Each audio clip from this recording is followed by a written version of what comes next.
Hello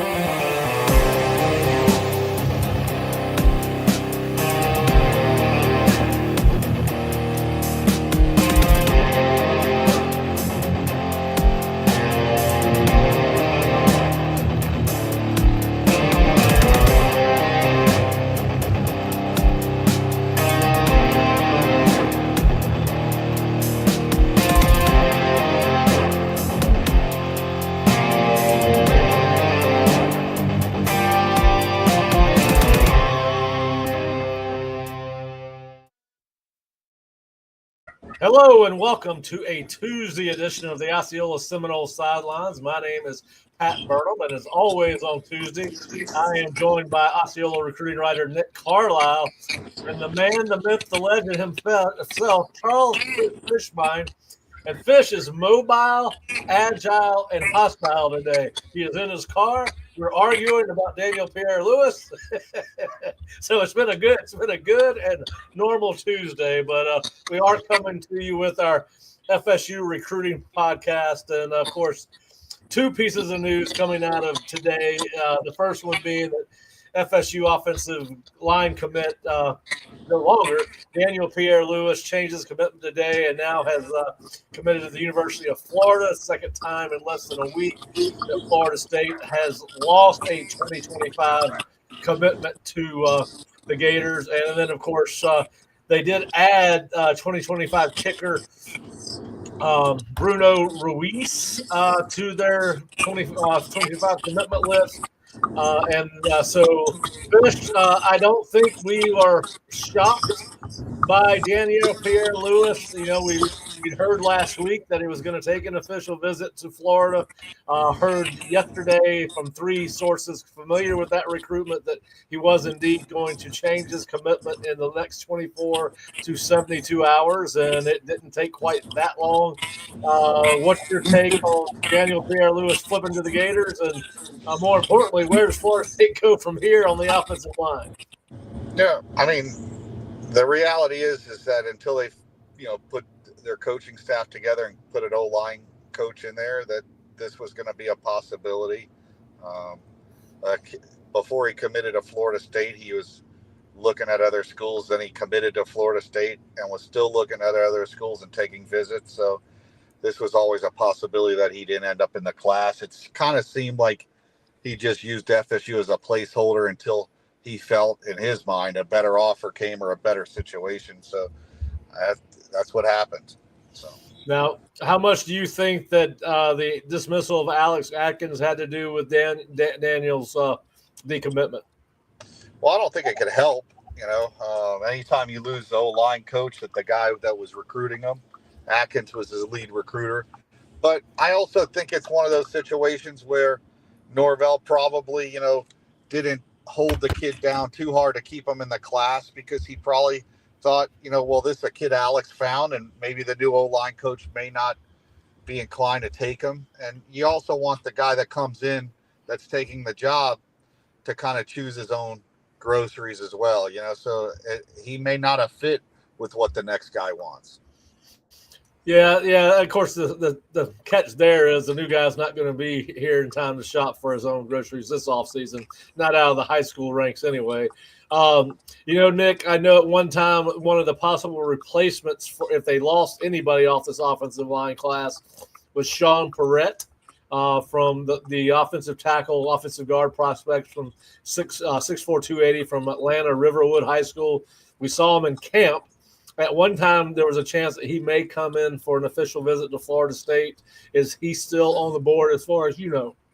As far as I know, yeah. I mean, the visit, I kind of called it into question last week when we talked about it because of Atkins's firing. Obviously, that's another one of those similar situations to DPL where, they saw him over the camp. Atkins liked him. Atkins was the main guy on it. I do believe that Atkins is operating or did operate rather in the Georgia area. I think that was his zone. If I'm not mistaken. Yep. So he's one of those guys that's heavily tied to Atkins. I don't know if that visit is still on. I until further notice, it is. But obviously, he's going to be coming in supposedly, allegedly, for the Florida game in a couple weeks. So there's time to kind of figure out where he kind of sits with that.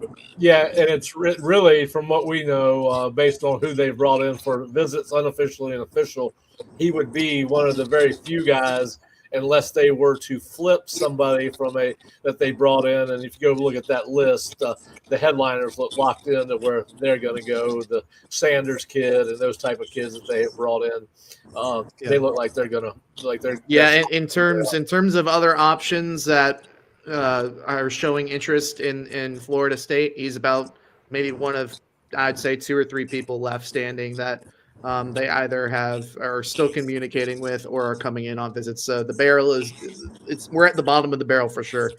And I mean, of course, there's 3 weeks till signing day. So exactly 3 weeks to National Signing Day. And listen, FSU still has 3 offensive line commitments for now. I think we both all agree that right now it's a very precarious position Florida State finds itself in with offensive guard prospect Solomon Thomas, who was also in Gainesville this past weekend for an unofficial visit. I talked with several people familiar with his recruitment by Florida.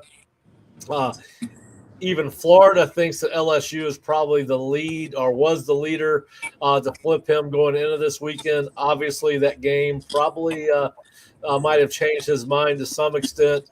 But it does look like, at the very least, Fish, that Solomon is going to continue to check out his options. Where are you leaning right now with what you think is going to happen with Solomon? Till he pulls it, I feel more comfortable with him.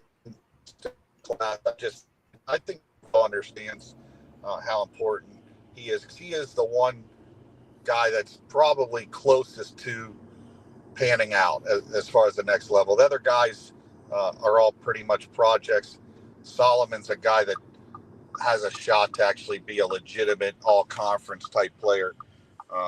You know what? LSU's always been the one school that has scared me the most, just because he really likes the line coach there. I'm not really as much concerned with Florida. He could have taken a visit there. Watch him commit now, but Florida's always been, we've heard about him, but they really haven't ever really made a whole lot of headway with him. Yeah, he took a visit last week. But of all the schools, I think LSU's the one you have to worry about.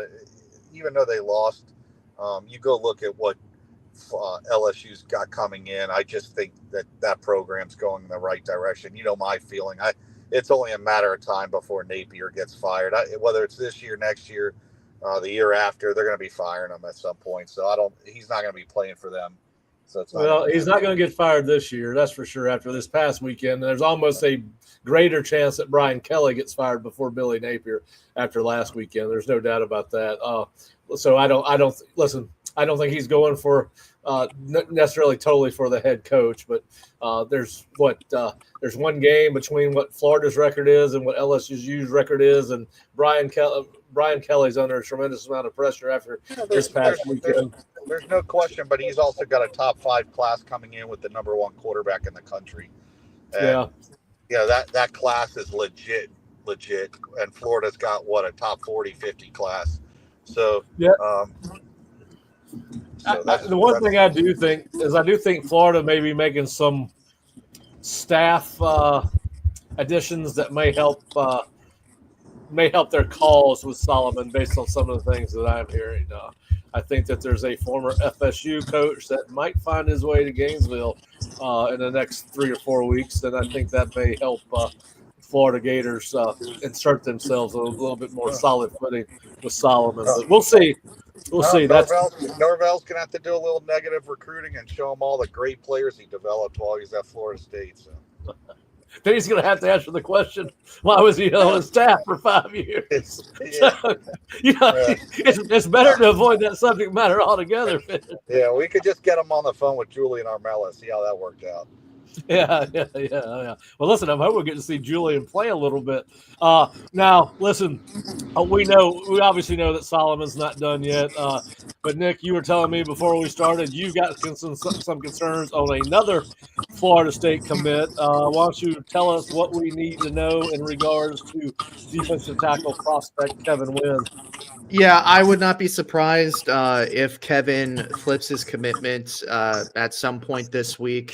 I'm thinking South Carolina is the school that's trending the most right now to flip him. I know that his last visit before he kind of took a pause in his recruiting process was to South Carolina. He really enjoyed that visit. And obviously, South Carolina is on one hell of a hot streak right now. From what I understand, he told me, he told other people that he was kind of just laying low in terms of his recruitment until he finished his playoff run with his high school. They lost on Sunday or Saturday or whatever day that was, so that kind of piqued the ears back a little bit. I think that South Carolina is probably the most likely destination for him to end up, and I would not be surprised to have it happen this week. Yeah, and of course, for now it looks like they're in a good spot with Mario Nash, and he has not said anything since his first public comments last week after Alex was let go that he was committed for now. As far as I know, he's not taking a secret visit anywhere or a public visit anywhere. And the same thing can be said for Peyton Joseph, although he did put out a cryptic text or tweet last week where he was in a Georgia Tech uniform from one of his visits there. So we'll see what happens. Fish, I know that we spent a lot of time talking about Carter Smith on Thursday of last week, the 2025 quarterback prospect that we are expecting to eventually end up at Florida State. Any new updates on him that you have? No, I mean, my source told me that he was coming to Florida State. I'm going to stick with that. I think it's the right fit. They have an opening for him. And I think he wants to stay close to home. He likes the Florida schools in general, but I think Florida State's the school he's going to end up choosing. Okay, good, because I've got a future cast in for him. We all do. So, there's a lot on the line. We really need to be right. We were right yesterday. We need to be right on something positive for a change.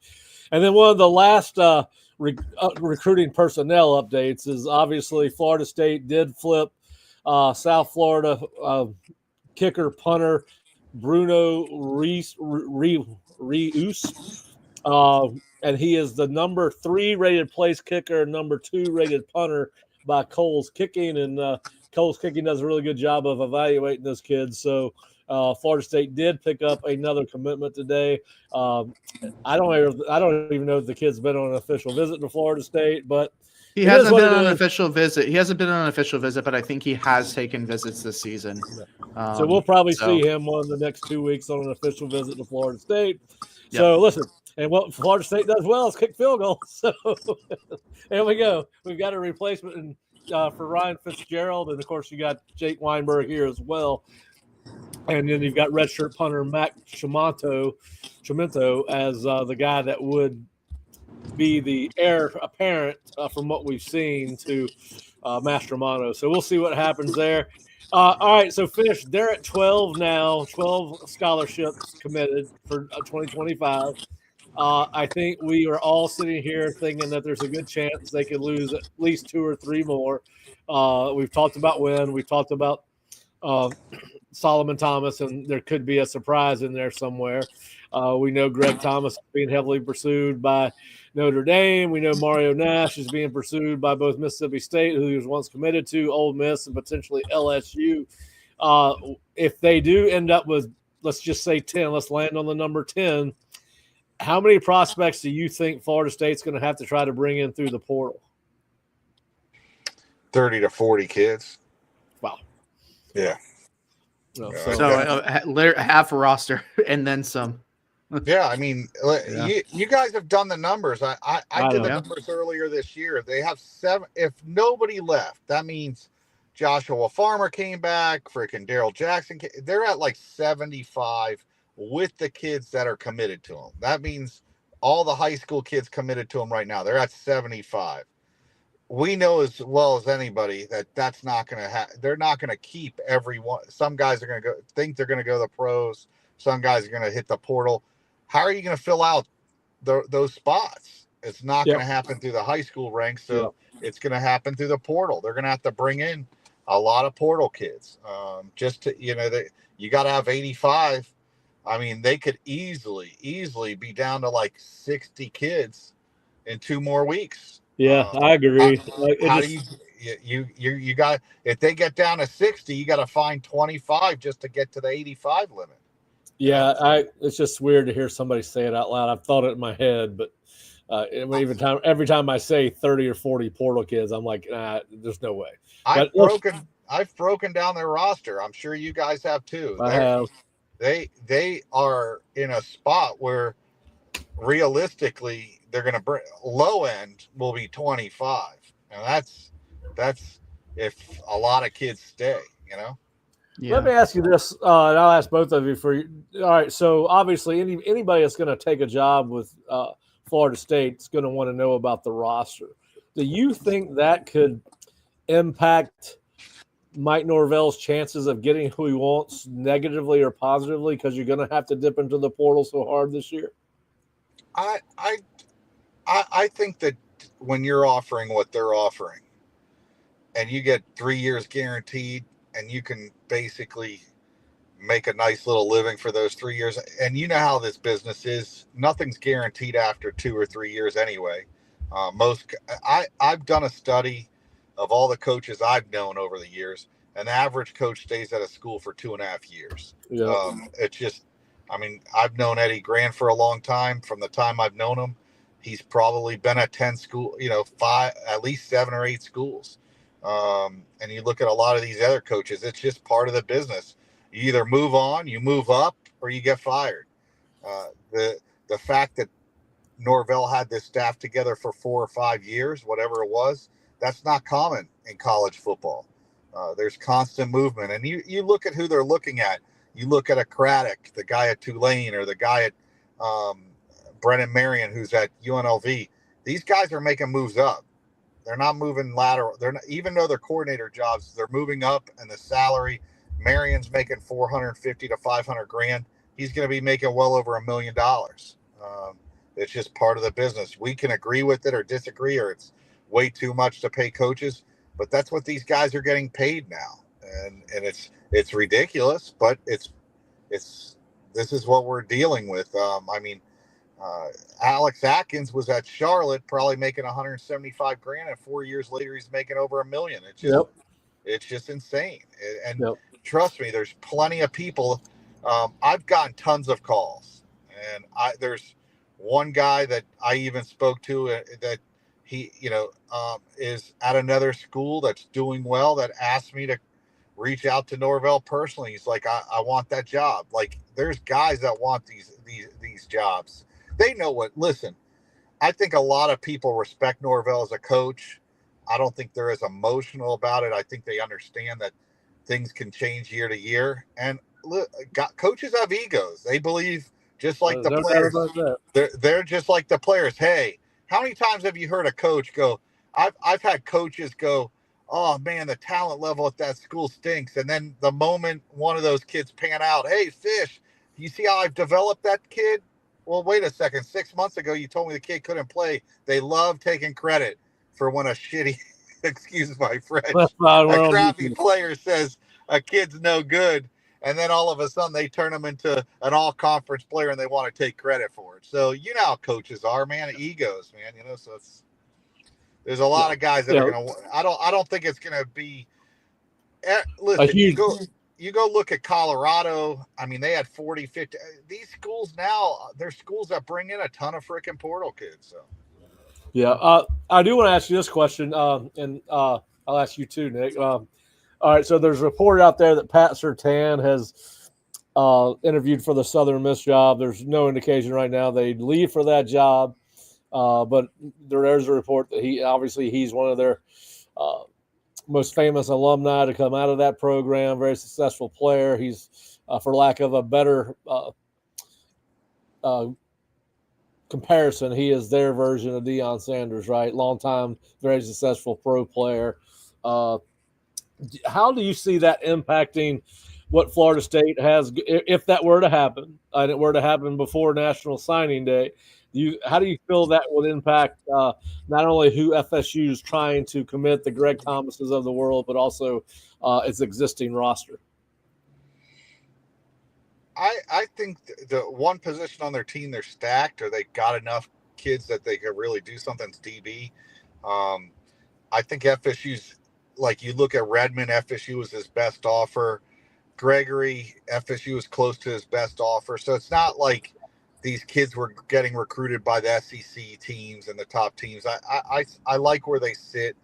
The reality is most D coordinators like to control the defense, and they're usually, secondary coaches. So they may want to either coach the secondary themselves or bring in their own guy. So I think Pat was is kind of in no man's land on this staff, because I don't really think he did a good job this year, but I don't think he has a lot of connections to this staff or who the new coordinator is. So it may not be a fit. The D coordinator may want to bring in his own guy.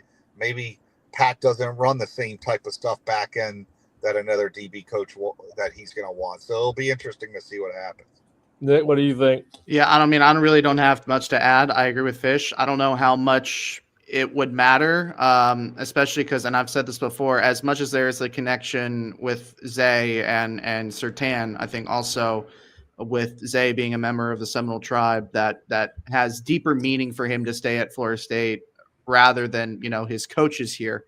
But also, I think, Sertan has done a good job these past 2 years. He's definitely been one of the more consistent recruiters on this staff, on a staff that, let's be honest, has had some pretty mediocre recruiters. And Fish makes a good point. If we take a look at the entire roster, the defensive back room, especially with the absolute haul that they got last year with Bates, Lester, and Jamari Howard, who we haven't even seen yet. Ricky Knight continues to make plays in practice and looks like he could take the next step. And I know it's just in practice, but he looks like he could be one of those guys that, in 4 or 5 months down the road, he has a great spring or whatever. The room is stacked. You'd lose Sertan as being one of the better recruiters on this staff, but I'm not overly worried about his departure at this point. It feels like if you're not nailed to the floors of the program, you're liable to either move on or find something else. So that's kind of just the way that I look at it. Yeah. I think it's going to be interesting to see if he were to leave, how that plays out with that room. I think both of you are right. I think some of it's going to depend on who the defensive coordinator is and when they get him in the building and how he's able to explain to these kids what his vision is for this defense and why they need to stay at Florida State. And of course, we're still not sure who that's going to be. We did get a question from Thor and Michael. All right, so think they will go after Winky for quarterback co-offensive coordinator. I have not heard his name, but one name that we have heard, and I think it bears mentioning, Florida State did have a guest at practice today, and that was former Memphis, Tulane, Notre Dame, and Southern Miss offensive coordinator Chip Long. He coached for Mike for one season at Memphis. They were assistants at Arizona State together. We really don't know what to make of it because it's a very interesting situation because he's only coached tight ends and quarterbacks in his college career, and Florida State currently does not have an opening for either one of those.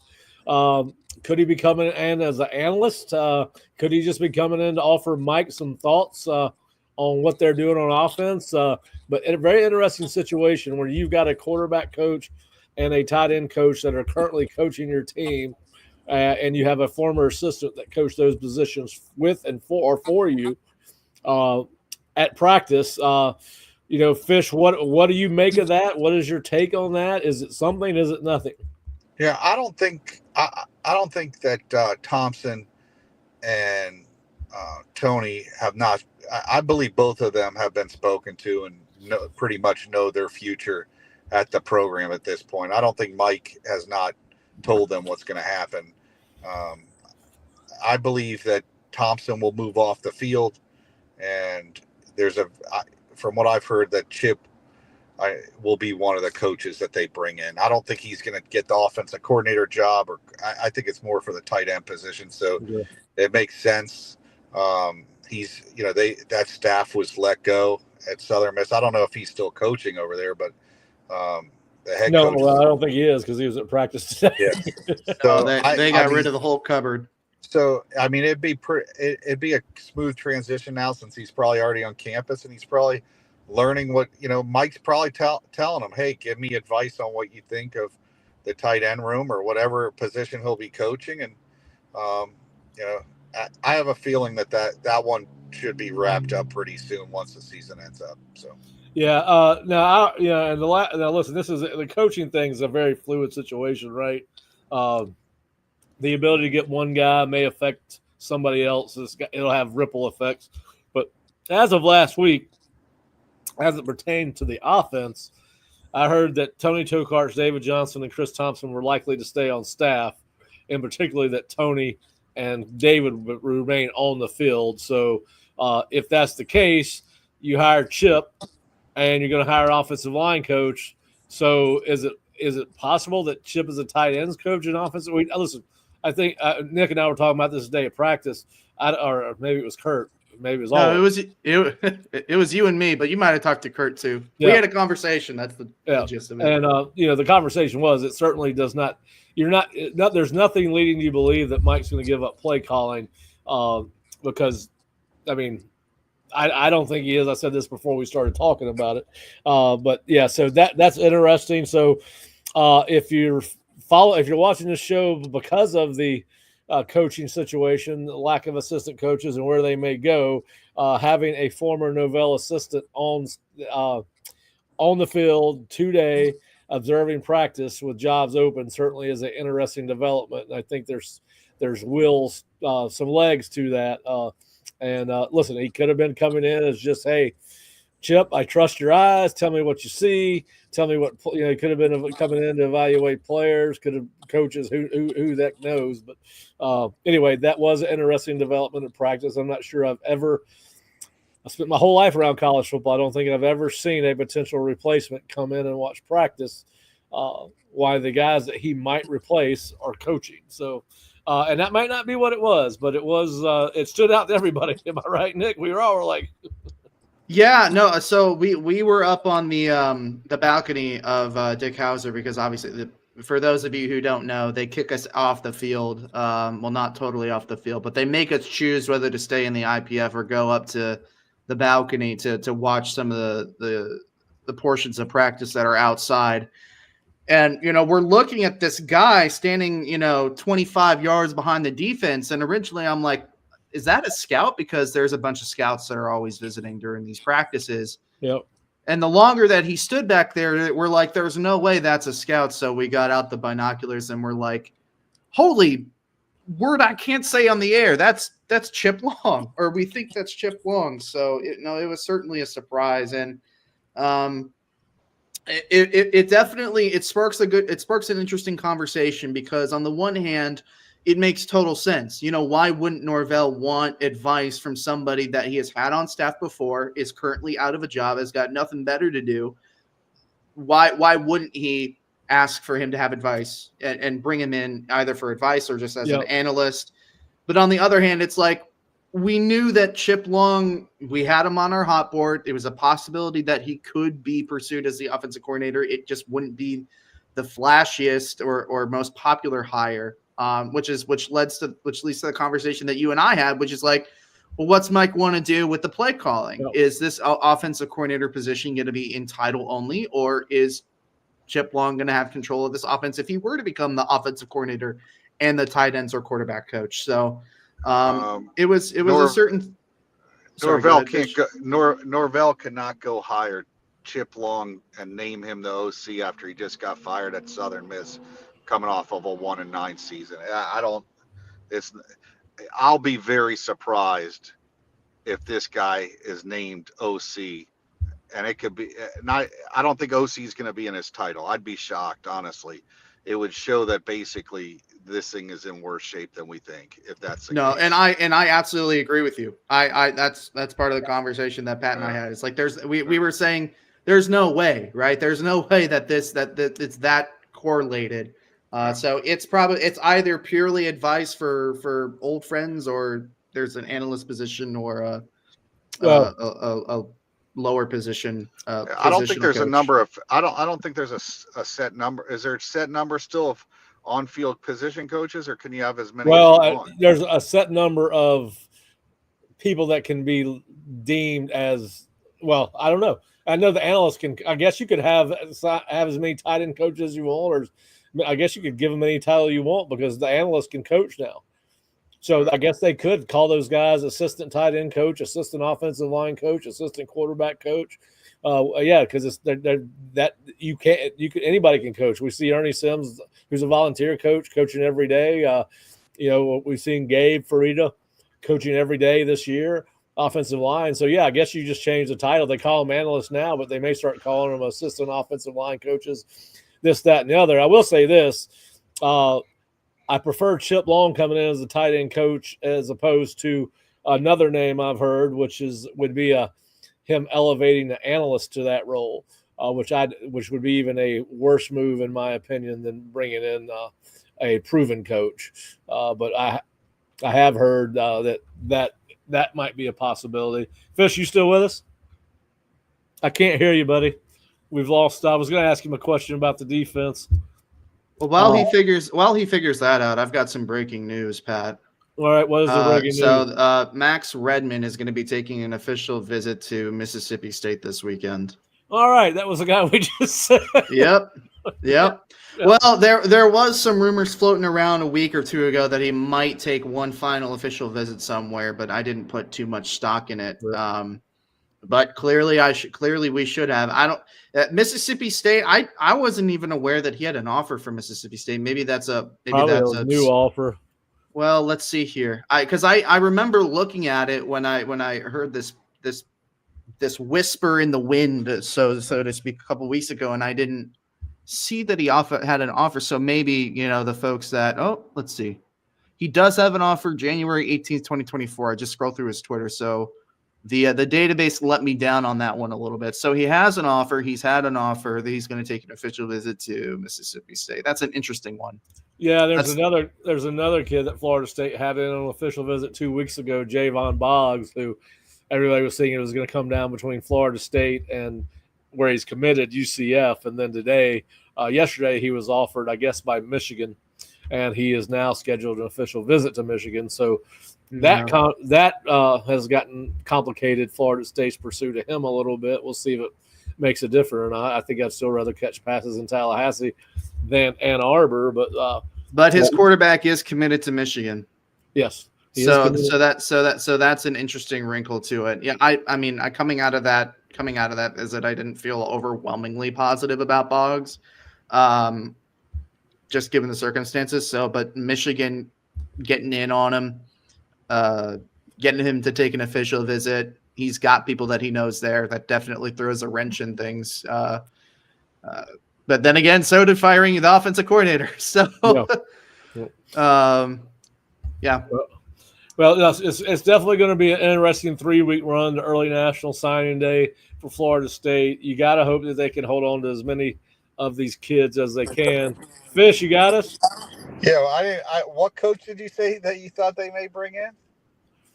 Well, I've heard that there's a chance that they may elevate an analyst to tight ends coach, and I would rather them bring in somebody that's recruited at the college level and coach at the college level.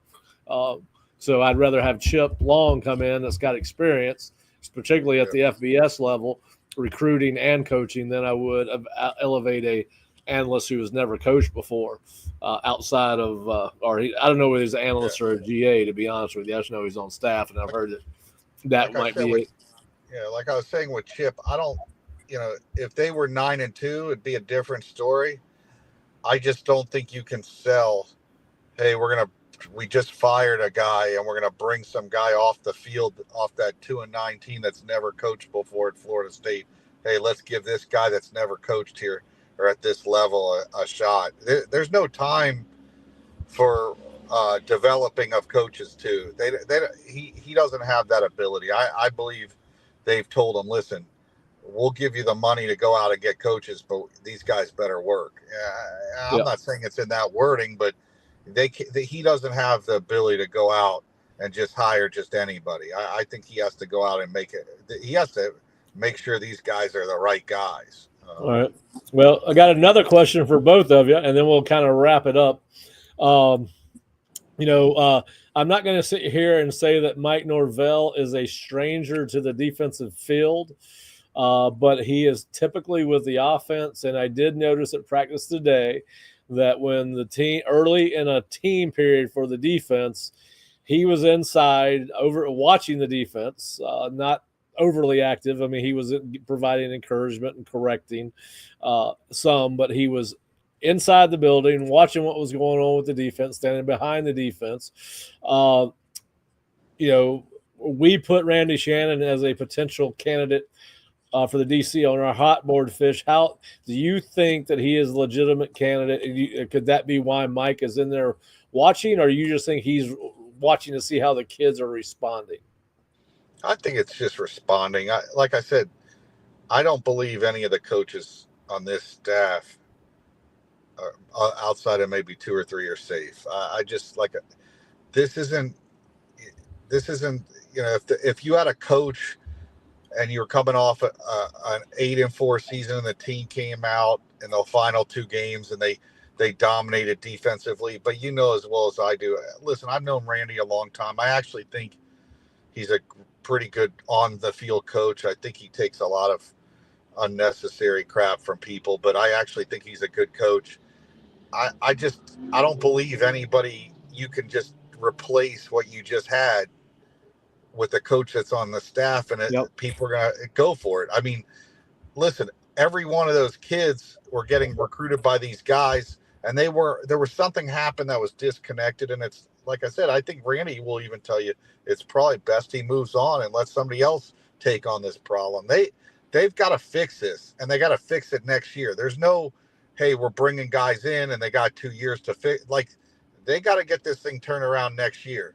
I don't believe that they have the luxury of going 4-8 or 5. Like, they have to go above 500 next year. And the best way to do that is you bring in new guys, let them bring in some of their own players, bring in a new message, and see what happens from there. Yeah. And what do you think, Nick? You think there's any chance? Well, there's always a chance, but I'd have to agree. I can't see him sticking around, especially with whoever, this new defensive coordinator is. He's probably going to want his guys.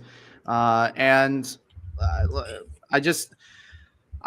would have to imagine that Mike it was a bit of both with Mike at practice. Not only is he doing his due diligence and analyzing, how Randy is handling the full control of the defense, but I also think he's looking for response in his players to see how they're taking to new coaching.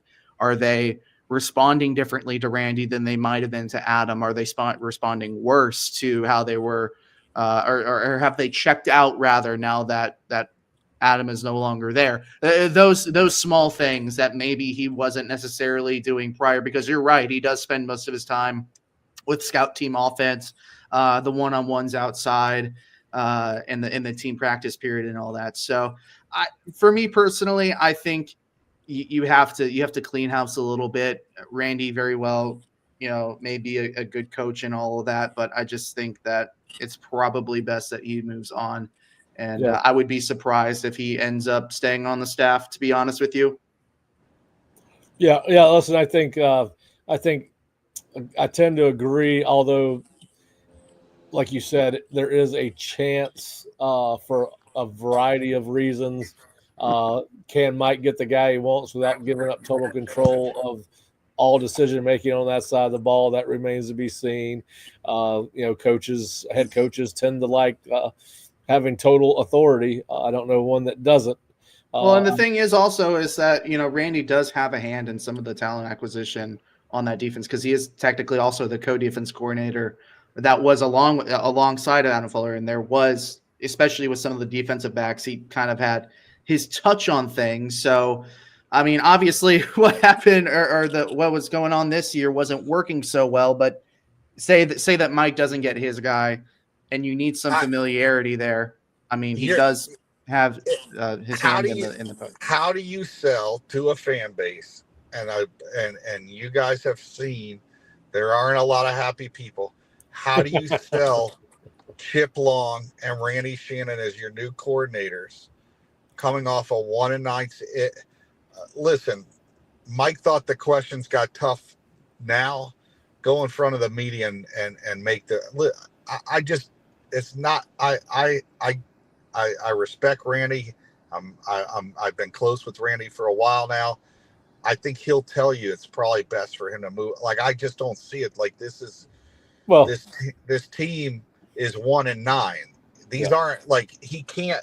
If you're saying that Randy is going to be the coordinator, then why did you wait this long to make this decision if you thought he was the right that was going to be my argument against him being, because listen, if they do well against Charleston Southern and beat them 70-0, you're saying, well, that was a 1-9 Charleston Southern team. What did you expect them to do? They would have done that with nobody coaching them. And then if they do well against Florida, it's too late, right? Because the decision's likely been made, because you're going to want to have a coach in here, I think, no later than December 8th when the portal opens. And listen, even that is going by the letter of the law. We know no program in America is going by the letter of the law when it comes to contacting prospects before the portal opens. So, I do listen. And I think a lot of Randy as a X's and O's guy, because I know multiple people that have spent time with him in a staff meeting room, and he does know X's and O's. Anyway, so we'll see. But as Jerry and Kurt like to say, there is a world that exists where that is a potential possibility. But we will see. But what we do know is that Chip Long was at practice today, and that was there was a reason for it. We'll find out over the course of the next couple of weeks what that purpose was, but it probably means something rather than nothing, although something could be as simple as he will come to Florida State as an analyst, or he could have just been coming to Florida State to give Mike an evaluation of what he thinks, since they have a long history together dating back to 2012 when they were assistants at Arizona State together, then again at Memphis in, I believe, 2016. Chip was Mike's OC and tight ends coach there at Memphis. So we will see. But we want to thank y'all for joining us today. As we said earlier, the reason the big news today was that Florida State has lost the commitment of offensive lineman Daniel Pierre Louis to Florida, the second decommitment over the last 6 or 7 days, where Florida State has lost a committed player to Florida. Tramel Jones, obviously the quarterback, decommitted last Thursday from Florida State and committed to Florida on Sunday. So we will see what happens with the 12 players that are now committed to Florida State's 2025 recruiting class, which now sits at number 48 as a 48th ranked recruiting class by Rivals. Nick will have some official visit content coming on Sunday after Florida State's game against Charleston Southern. We believe that both Darrell and Mandrell Desir will be here, along with the wide receiver. And why does his name escape me? Jordan Scott. I was going to call him Jacob Scott. That didn't sound right. And he will supposedly be here. He is committed to Arizona State, but he is a Johnny Wilson-like receiver in that he's about 6'7", 215, 220 pounds. But he will be on campus as well. And we are going to cut the show short right now because I have John Garcia from Rivals calling me, and that's got to be about something. So we will be back on Thursday to talk more FSU football. I think Mark Salva is going to join us. Nick and Fish may be if they want to. We're going to spend a little time talking Charleston Southern, but we're not going to dive too deep into that because they are a 1-9 FCS team with 63 scholarship players, and even a bad Florida State football team should roll on to victory against those guys. So we'll be back on Thursday. Please go to theosceola.com for all our coverage of Daniel Pierre Louis, Solomon Thomas, Brunno Reus, all the guys that all the recruiting news, and of course we'll have our practice report from the day and everything that John Papu just said after practice, along with Randy Shannon, and I believe Omar Graham was also interviewed post practice. So we will have video and written content from those interviews, and then of course we'll be back here at the Osceola YouTube channel. Please hit the subscribe button on your way out today and hit the notification button so that you are aware when we are doing these live or tape. But we do appreciate you listening. We hope you enjoy the show. We hope we'll see you on Thursday at 3, and then we will do a abbreviated version of our post-game show on Saturday with Mark Salva and myself. The game will be televised at 1:30 on ACC Extra. And it was a weird starting time and a weird network for Florida State to be playing on, but we will have our typical post-game coverage roughly about 4:30 after the game ends. But we appreciate you joining us, and we will see you on Thursday on the Osceola Seminole Sidelines.